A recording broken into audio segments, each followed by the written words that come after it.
Hello guys, pag-usapan lang natin ang breaking news na exclusive nga naman guys na pinag-uusapan ng karamihan. Catherine, binati si Alden Richard sa birthday niya. Ang sweet ni Catherine, 'di ba? Totoo nga ba guys ang bali-balita na si Catherine Bernardo ay binati umano si Alden Richard? Kasi meron nga naman kasi guys ang kinukumpara ng ibang netizens kung bakit nga naman si Daniel Padilla ay hindi niya binati noon. Samantalang si Daniel Padilla ay binati niya ang dati niyang ex-girlfriend na si Catherine Bernardo.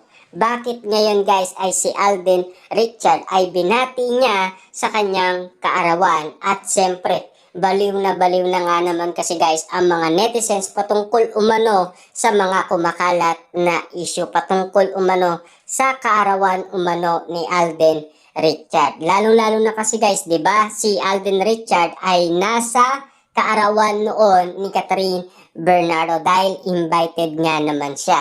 Ang malaking katanungan nga naman kasi guys ng mga netizens at ng mga Katden fans, nandoon ba si Catherine Bernardo sa Amerika?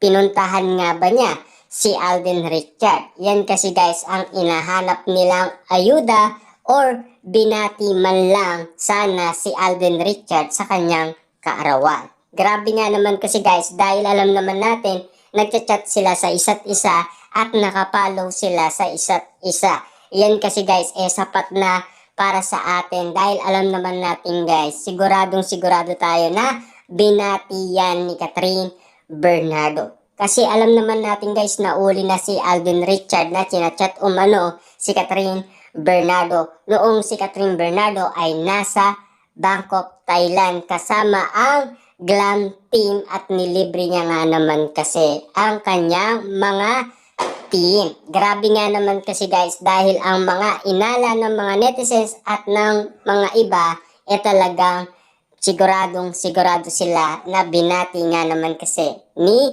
Catherine Bernardo si Alden Richard sa kanyang kaarawan. Kaya nga naman guys, baliw nga naman kasi sila dahil ang birthday wish nga naman kasi ni Alden Richard ay para kay Catherine Bernardo. At lalong-lalo na guys, tumitimbang pa ang mga usapin dahil sa mga paniniwala nga naman ni Catherine Bernardo at Alden Richard. Grabe nga naman kasi guys ang pag-ibig nila sa isa't isa. Yan talaga ang tawag ng pag-ibig. Lahat ay nagagawa kasi basta't mahal mo lang ang isang tao. Grabe nga naman kasi dahil kitang-kita naman natin kung gaano nila kamahal ang isa't isa at kung bakit guys kumakalat nga naman na meron na daw silang feeling sa isa't isa. Kaya nga naman guys ang usapin ay mag-MU na daw sila. Ibig sabihin talagang tumitindi na ang mga kapaliwanagan. Ibig sabihin lang yun guys, nagkakaroon na tayo ng matinding impormasyon or idea patungkol umano kay Catherine Bernardo at Alden Richard base sa lahat ng mga ayudang pinaranas sa atin ni Catherine Bernardo kung bakit tayo nababaliw sa kiligan at kung bakit tayo naaaliw at kung bakit tayo napapawaw sa bawat kwento na binabato sa atin ng balita at ng mga netizens. Grabe nga naman kasi guys ang mga kumakalat na issue ngayon sa social media na pinag-uusapan ngayon ang patungkol umano sa kaarawan ni Alden Richard.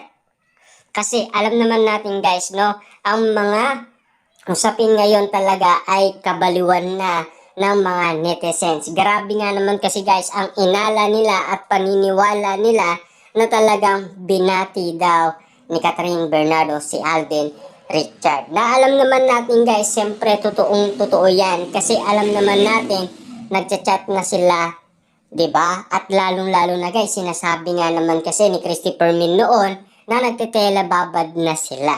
Grabe nga naman kasi dahil wala pa nga naman ang movie nila at wala pa yung mga promotion na yan, talagang nagtetela babad na daw sila ayon kay Christy Permin. Grabe ang mga ugnayan nga naman kasi guys ni Catherine Bernardo at Alden Richard kung bakit nga naman yan patindi ng patindi ang usapin na issue at intriga patungkol umano kay Catherine Bernardo at Alden Richard.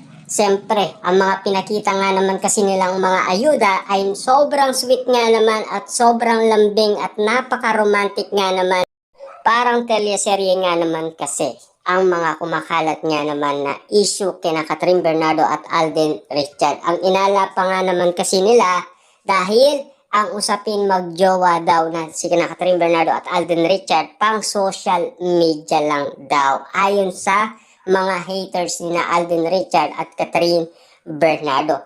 Pero tignan nyo naman kasi lahat ng mga bagay na pinakita nila, isang alimbawa daw yan na simbolo ng malaking sign na pagmamahalan. Kasi lahat naman guys agree sa lahat ng mga pinakita ni na Catherine Bernardo at Alden Richard. At lalong-lalo na, siyempre, kung nababalitaan nila na talagang merong sinasabi si Ogie Diaz na galing umano sa kampo ni Catherine Bernardo na solid umanong nanliligaw itong si Alden Richard kay Catherine Bernardo. Talagang lalaki ng lalaki ang inala nila at hindi na kaduda-duda lahat ng mga pinapakita nila, lalo-lalo na guys ang kanilang holding hands, yakap pa more, at siyempre bawat taplos kasi meron nga naman kanya-kanyang mga reaction ang mga tao base sa lahat nilang nakikita at napapansin na tinitignan nga naman kasi nila dahil sobra silang kiligin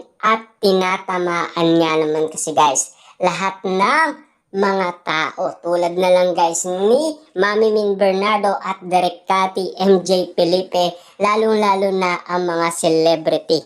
Grabe nga naman kahit na off-cam or on-cam, talagang nakakabaliw nga naman kasi ang kanilang kiligan moment na kinakabaliwan din lahat ng mga celebrity. Grabe nga naman kasi guys ang mga issue ngayon sa social media dahil iba-iba na ang mga reaction ng mga tao patungkol umano kina Catherine Bernardo at Alden Richard na talagang kinababaliwan ng mga netizens at ng mga Catden fans patungkol umano sa kaarawan ni Alden Richard. Kung may katotohanan nga ba? Dahil alam naman nila kasi na talagang nagchat-chat na sina Catherine Bernardo at Alden Richard sa isa't isa, lalong-lalo na nauuli pa sina Catherine Bernardo at Alden Richard na nagchat-chat sa isa't isa. Grabe nga naman kasi ang mga inala ng mga tao tungkol sa Catden.